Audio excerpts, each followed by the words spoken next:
faedah dari wasiat Rasulullah sallallahu alaihi wasallam. Malam hari ini kita akan mengambil wasiat Nabi dalam hadis yang sahih. Nabi bersabda, "Badiru bil a'mali fitanan qaqita'il lailil mutlim yusbihu rajul mu'minan wa yumsi kafiran wa yumsi mu'minan wa yusbih kafiran yabi'u dinahu bi aradi minad dunya." Artinya, badiru bil a'mali, bersegeralah kalian beramal. Fitanan, karena akan muncul fitnah-fitnah. Yusbihu rajul mu'minan wa yumsi kafiran. Ada orang yang mereka paginya masih mukmin, sorenya dia telah berubah menjadi kafir. Wa yumsi mu'minan wa yusbih kafiran. Sorenya mukmin, paginya sudah menjadi kafir. Yabi'u dinahu bi'aradi minad dunya. Dia jual agamanya dalam rangka untuk mendapatkan potongan-potongan kehidupan dunia. Ada yang membaca ulang hadisnya sama terjemahnya atau terjemahnya? Saya menyatat hadisnya sama terjemahnya atau terjemahnya? Aspendi. Ya, apa terjemahnya? Bersegera kalian beramal karena ada orang yang akan muncul fitnah-fitnah. Ada orang yang paginya mukmin, sorenya sudah jadi kafir. Sorenya mukmin, paginya sudah menjadi kafir.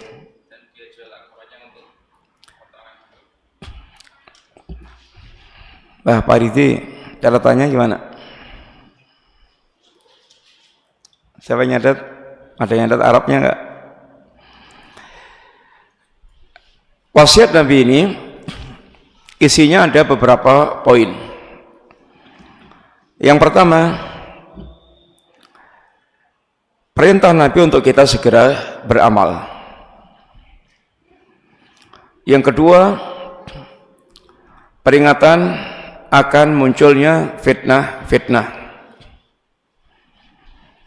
Yang ketiga,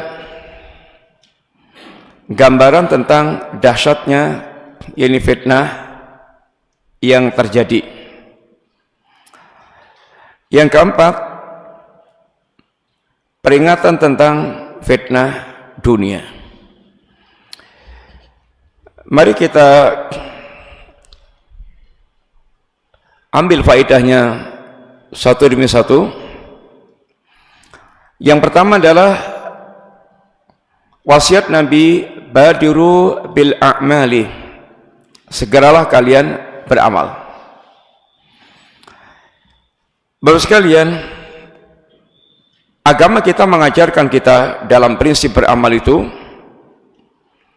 di antaranya segera.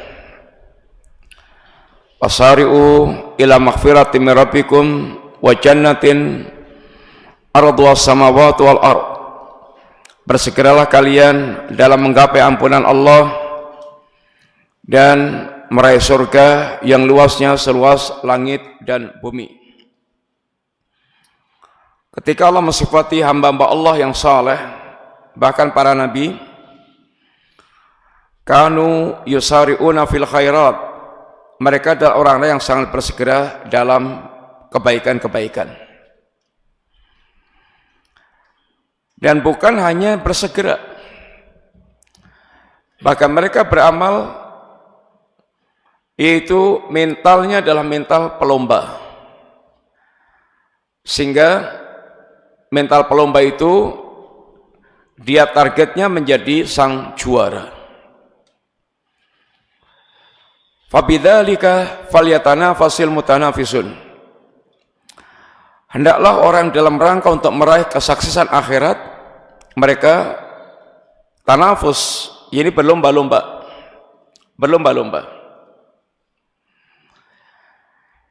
Ini adalah satu di antara prinsip dalam beramal. Dan di antara cara syaitan menggagalkan amal seorang muslim adalah dengan taswif, yaitu menunda-nunda, agar menunda-nunda, nanti, tahu-tahu mati. Ini adalah prinsip kita di dalam itu beramal. Pertanyaannya adalah, kenapa sih kok kita harus beramal dan segera beramal? Beramal dengan segera. Maka alasannya itu sangat banyak, tapi kita sebutkan beberapa poin yang dirasa penting. Yang pertama, semua kebahagiaan dunia dan akhirat, kejayaan dunia dan akhirat itu bertumpu kepada amal saleh. Bertumpu kepada amal saleh. Sangat bergantung kepada terwujudnya amal saleh. Sebaliknya,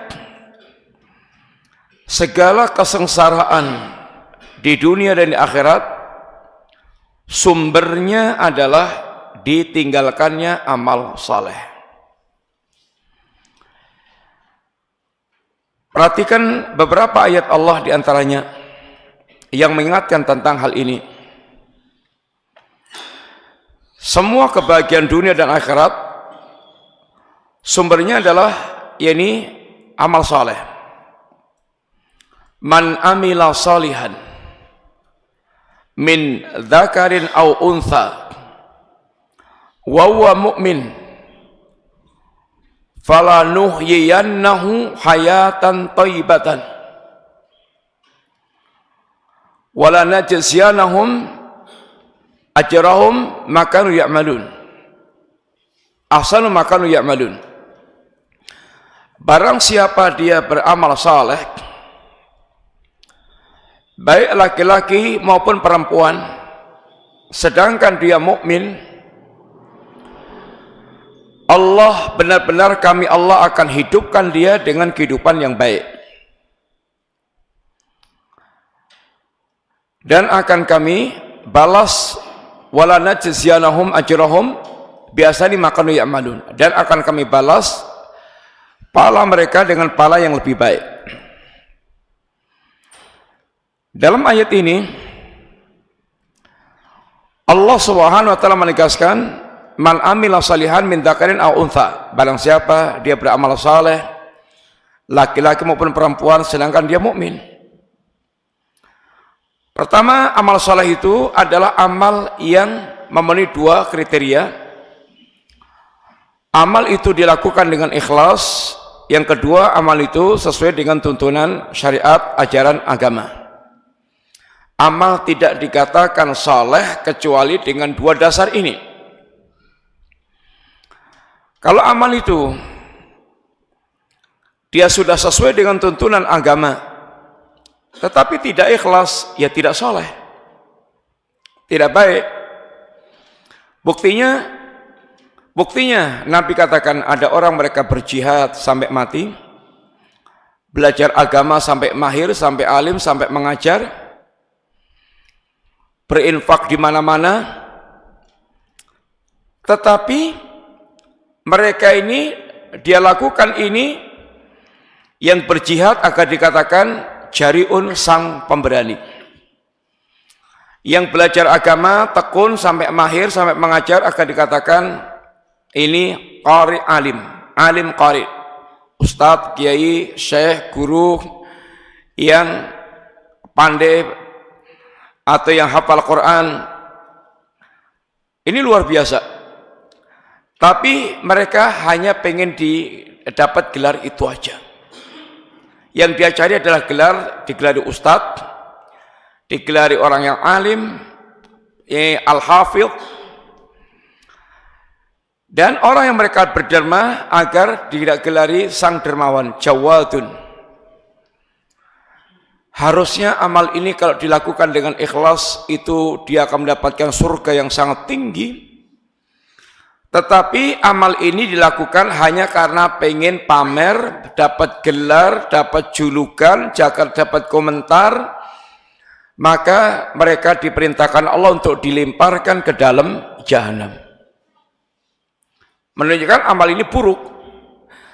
Zahirnya sudah sesuai dengan syariat agama, tapi karena niatnya nggak benar, maka amal ini orangnya ini justru kemudian dilemparkan Allah ke dalam jahanam. Demikian juga amal yang dilakukan dengan ikhlas tetapi nggak sesuai dengan tuntunan, ya nggak soleh. Amalnya tidak diterima oleh Allah SWT. Contoh, Nabi pernah para sahabat sebagai seorang sahabat ingin berkorban, tuntunannya disembelihnya setelah sholat Id. Tapi oleh sahabat ini disembelihnya sebelum sholat Id, biar nanti selesai sholat itu sudah tinggal nyantap gitu aja. Niatnya bagus dan ikhlas semata-mata karena Allah Ta'ala. Tetapi caranya nggak benar, maka Nabi katakan lamuka lamu syatin, daging kamu itu daging kambing biasa. Daging kambing biasa, yaitu kalau pengen korban harus diulang, beli lagi kambing yang baru disembelih. Maka amal dikatakan saleh apabila memenuhi dua kriteria tersebut. Kemudian yang beramal ini harus mukmin. Apabila orang itu kafir, maka semua kebaikannya la yanfa. Amal kebaikan yang dilakukan oleh orang kafir itu ditamsilkan Allah kasarabin biqi'atin yasabu dham'anu ma'an hatta ja'uha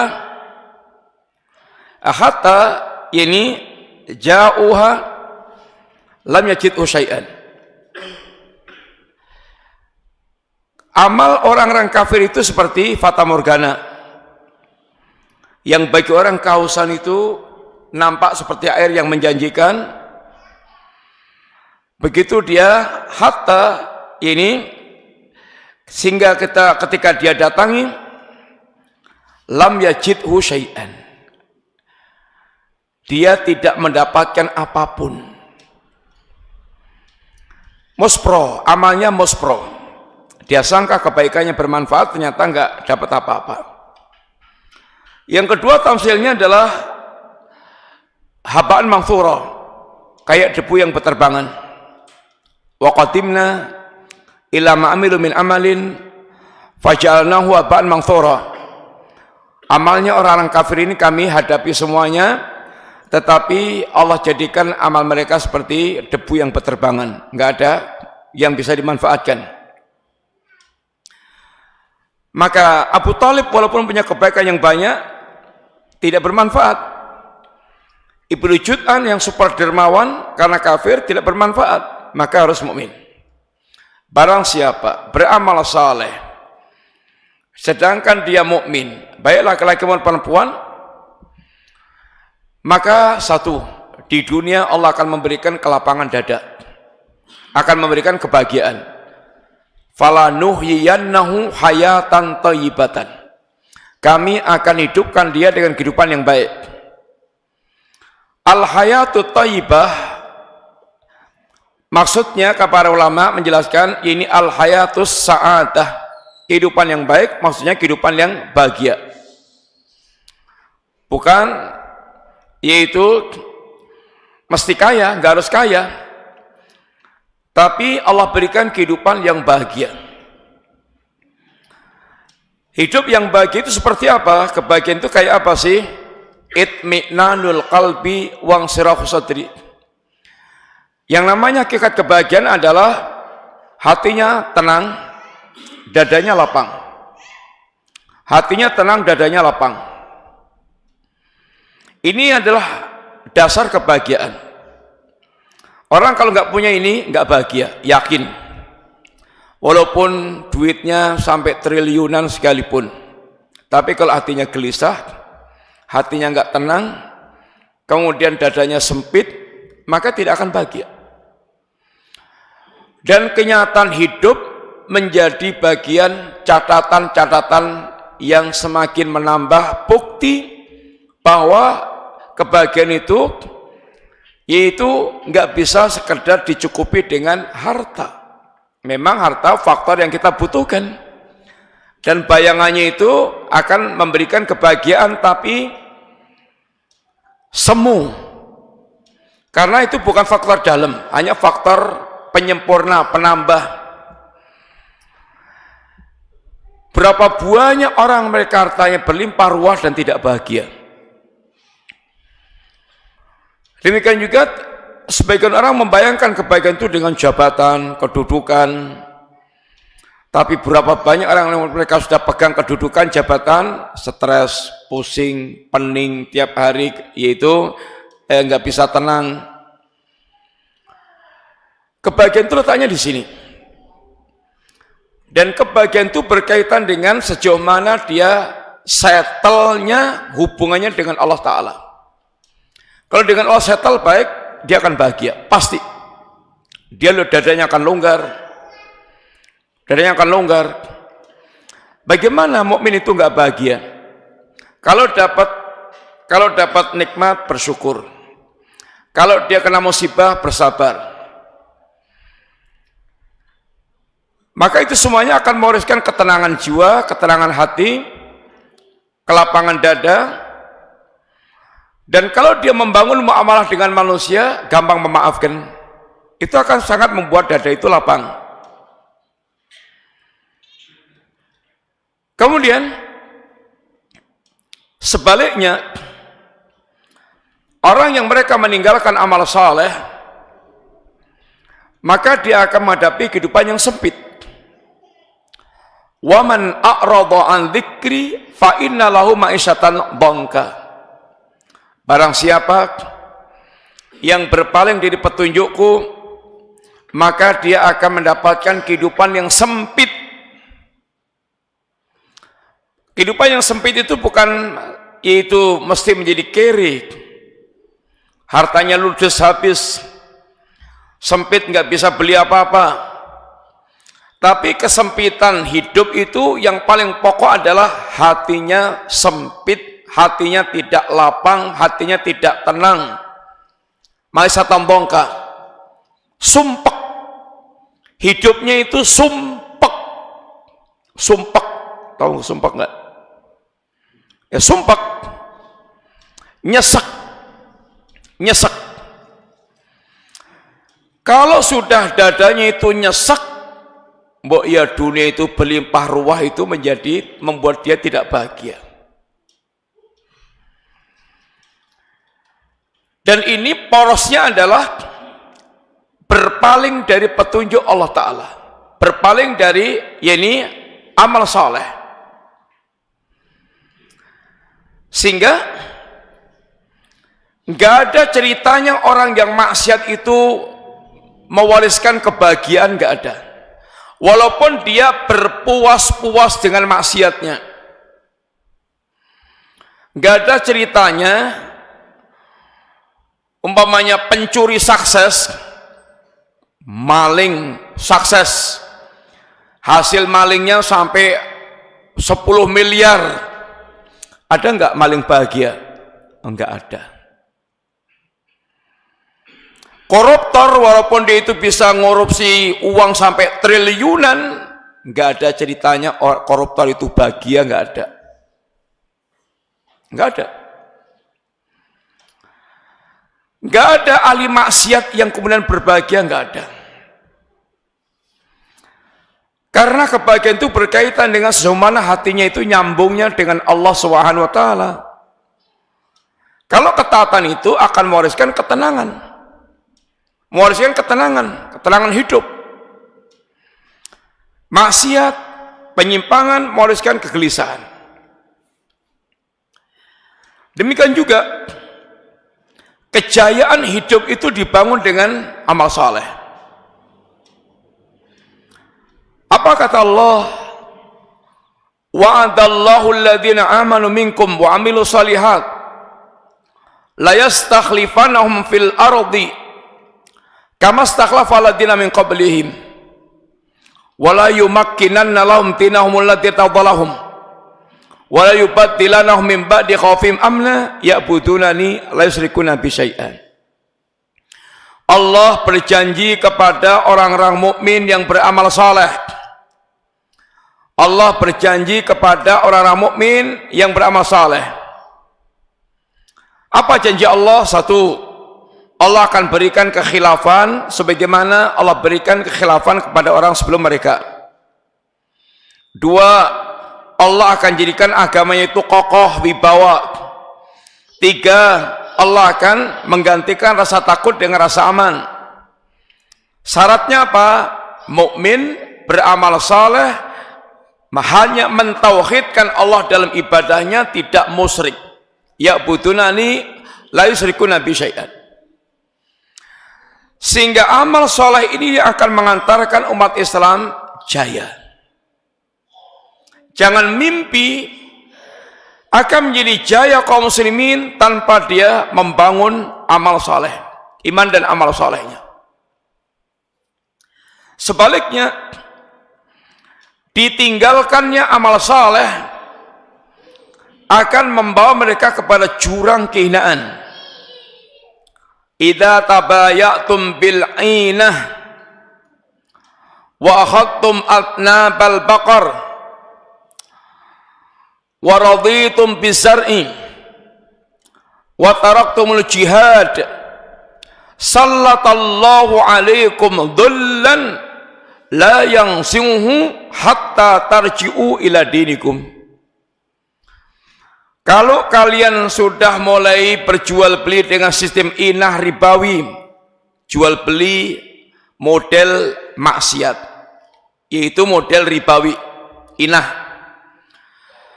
Kalian sudah mulai asyik dengan ternak-ternak kalian, sibuk dengan urusan dunianya, ini maksiat. Kemudian waraditum bisar'i, sudah mulai ridha dengan cocok tanamnya, asyik dengan cocok tanamnya, sampai melupakan kemudian kewajiban-kewajiban agama. Wa taraktumul jihad, dan jihad itu ditinggalkan, berjuang untuk agamanya ditinggalkan, meninggalkan dakwah, meninggalkan yaitu mengajarkan agama, meninggalkan perjuangan Islam karena sibuk dengan dunia, karena mereka tenggelam dalam maksiat. Maka ketika muslimin tenggelam dalam jual beli ribawi, hatinya lengket dengan dunia, asyik dengan ternaknya, asyik dengan cocok tanamnya, dia tinggalkan jihad, gak peduli tentang urusan agama ini, apa yang akan Allah lakukan? Sallatallahu alaikum dhullan, Allah akan campakkan mereka dalam kehinaan. Yang Allah tidak akan mencabut kehinaan itu, la yansimuhu hatta tarji'u ila dinikum, sampai kalian kembali kepada agama kalian. Sehingga ditinggalkannya amal saleh hanya akan mengantarkan kepada kehinaan dan kerugian. Wal asri innal insana lafi khusrin, demi masa semua manusia itu hanya betul-betul berada dalam kerugian semata, kecuali illalladzina amanu wa amilus shalihat, kecuali yang beriman, beramal saleh, sabar dan dakwah dan sabar.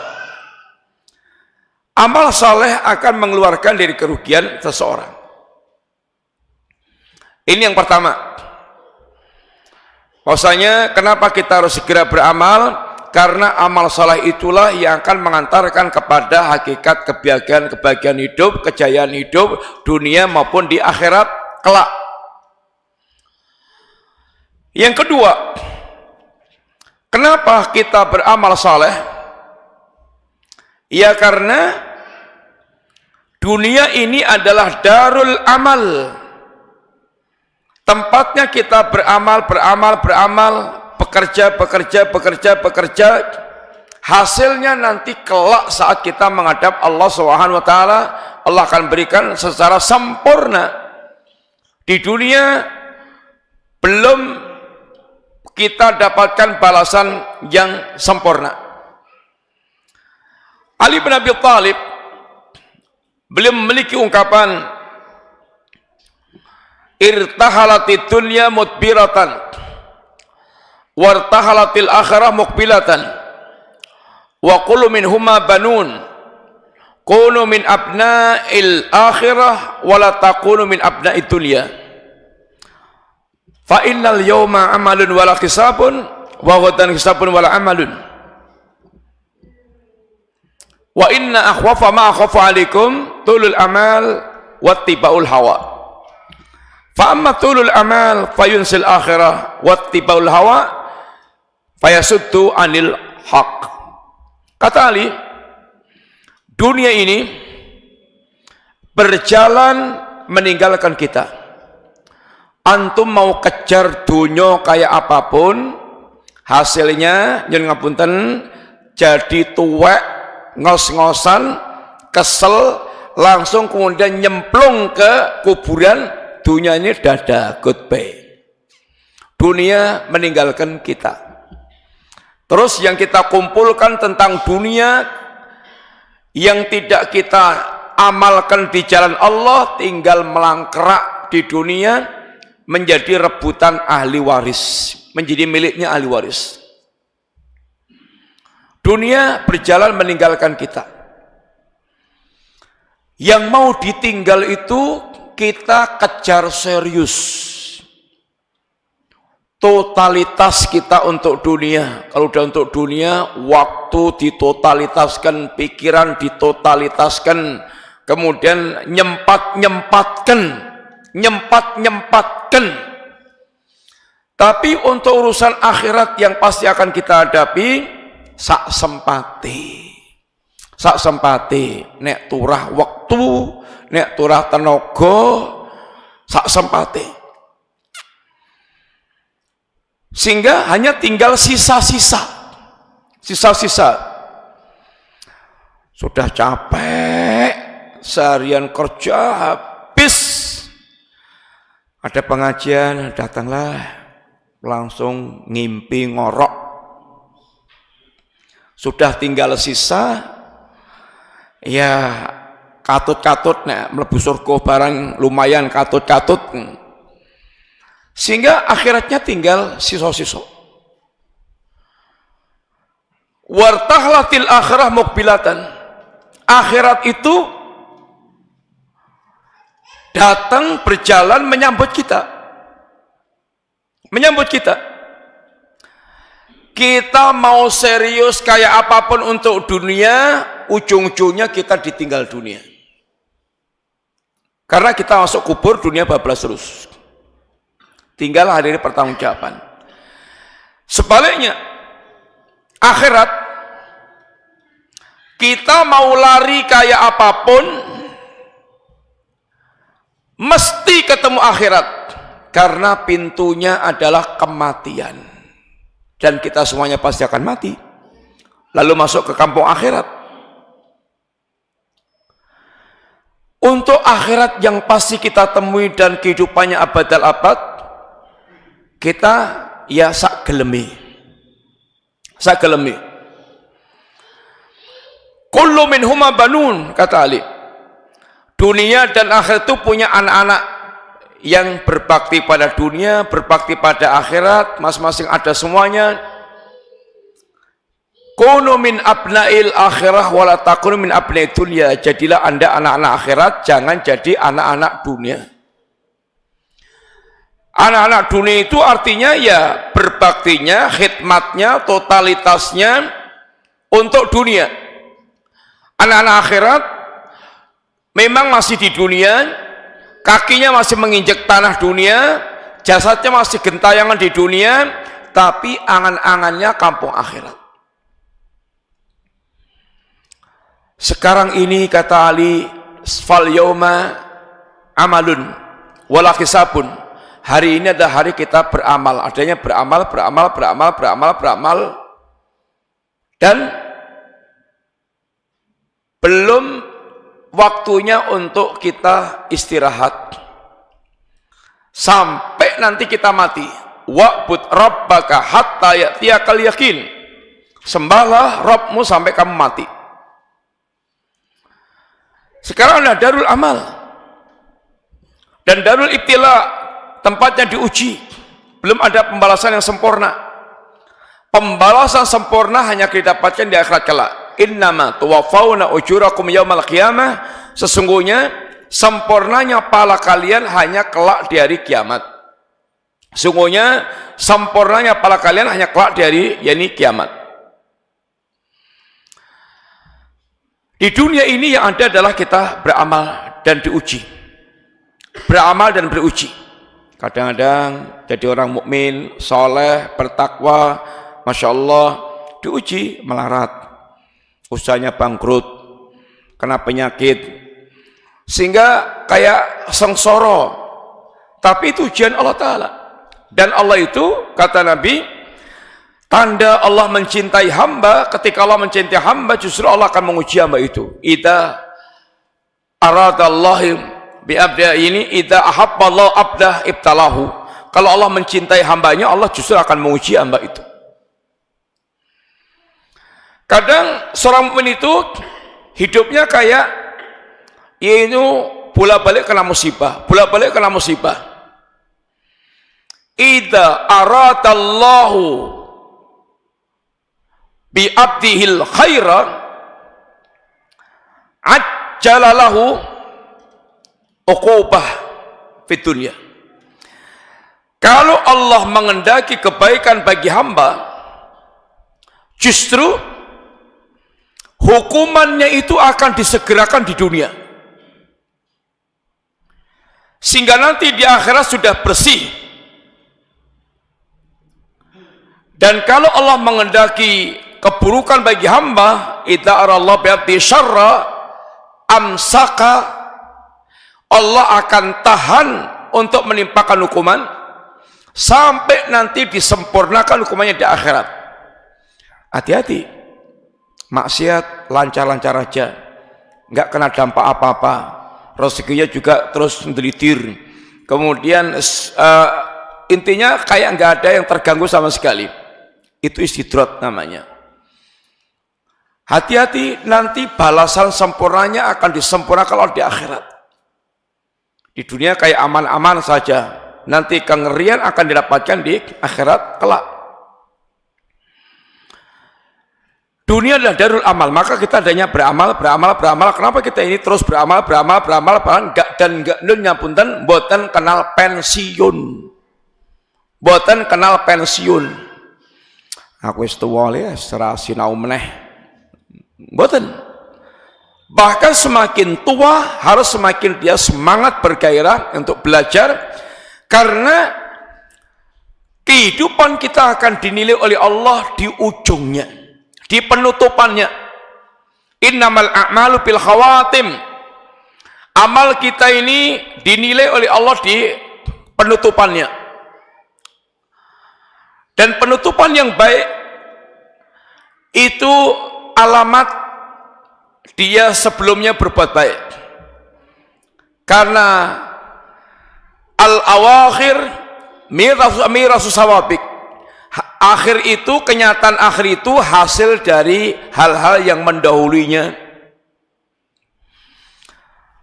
Sehingga kalau kita berharap akhir yang baik, maka dahulilah dengan berbagai macam kebaikan-kebaikan. Kemudian Bapak sekalian, yang ketiga, kenapa kita mesti harus segera beramal? Karena umur kita terbatas. Ini terbatas dengan kematian. Dan kalau sudah kematian datang, nggak memberikan kesempatan untuk dia beramal, akan memutus kesempatan, sehingga jangan sampai kita kedahuluan kematian dan belum sempat beramal.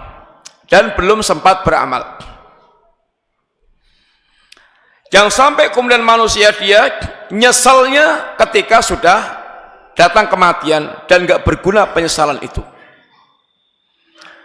Jangan sampai seorang dia dilupakan dengan kesibukan dunianya sampai kemudian dia lupa untuk mengamalkan, mempersiapkan amal untuk kematiannya.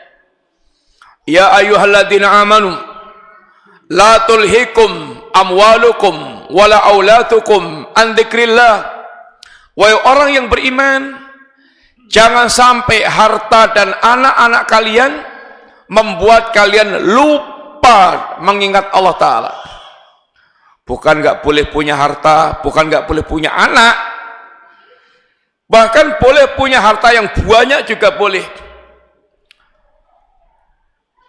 La ba'sa bil ghina limanittaqa.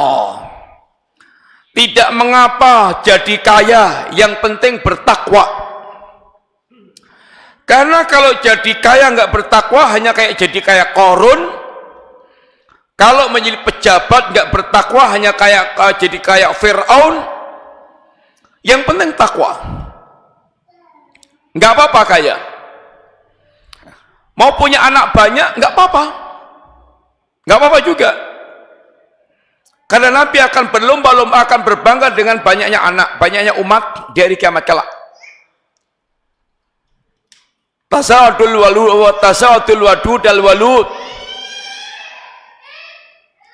Kata Nabi, nikahilah wanita-wanita yang al-wadud, penyayang, lembut, penyayang, sayang bapak, sayang anak, lembut, pelayanannya, khidmatnya bagus. Jangan cari wanita jago karate. Nanti masalah kamu digeprek sekali ya, melenyek. Cari pegulat, banting antum nanti sudah langsung remek. Yang lembut, al-wadud, al-walud, yang banyak anak, yang peranak, yang banyak anak,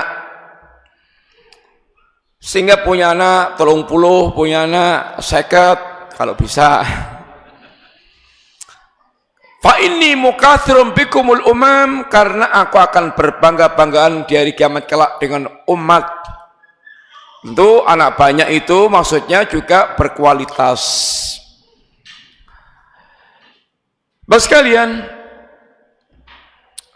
sehingga ya ini muslim sekarang ada tempatnya dia ini muslim, dia senantiasa siap-siap, jangan sampai dia yaitu dilupakan oleh hartanya, dilupakan oleh anaknya.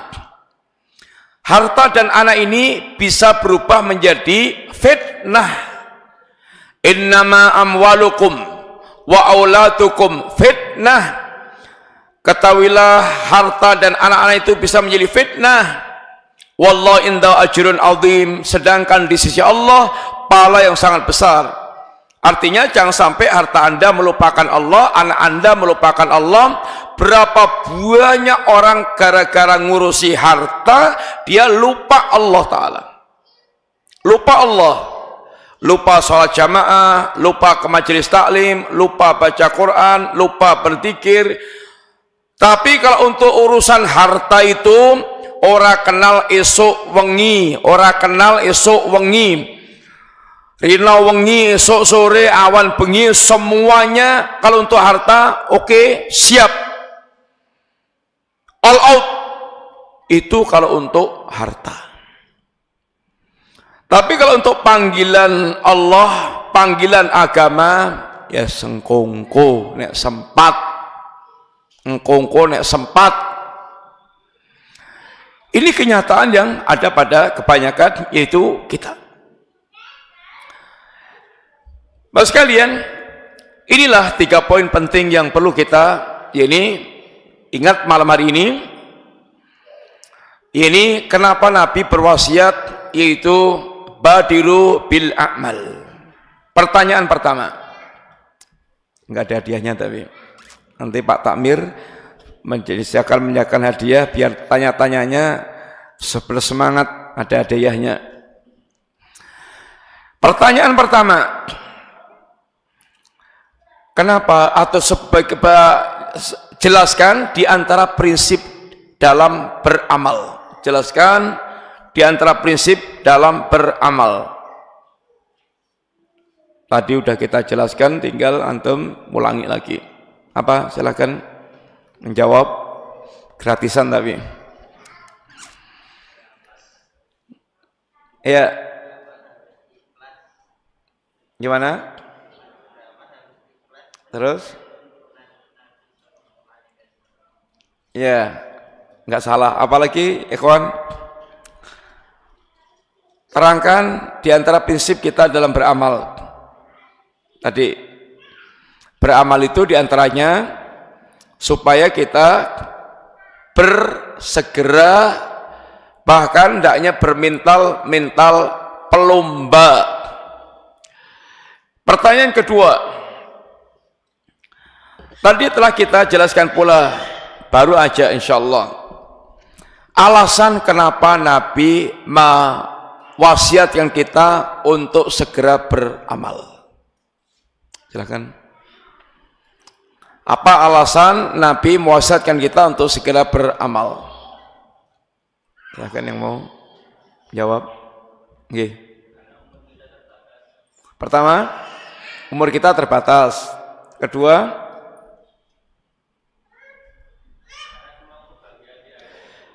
ya, segala kebahagiaan dunia akhirat, kebaikan dunia akhirat, kemuliaan dunia akhirat itu sangat berkaitan dengan itu diwujudkannya amal saleh.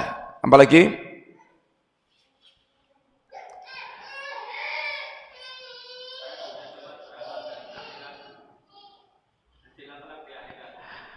Yang ketiga adalah karena kita sedang memang di darul amal, di kampung kita beramal. Fal yauma amalun. Sekarang ini waktunya kita beramal. Sehingga kenapa kita mesti beramal, bersegera beramal? Ya karena kita sekarang ini di kampung tempat kita beramal. Nanti di akhirat tidak ada lagi nyali amal. Sehingga kalau kita pengen beramal, ya sekarang di dunia sekarang ini, dan itu menjadi pokok bekal untuk kita menghadap di kampung akhirat ini kelak. Demikian Bapak sekalian, matur nuwun. Wassallallahu ala nabiyina Muhammadin wa ala alihi wasallam. Assalamualaikum warahmatullahi wabarakatuh.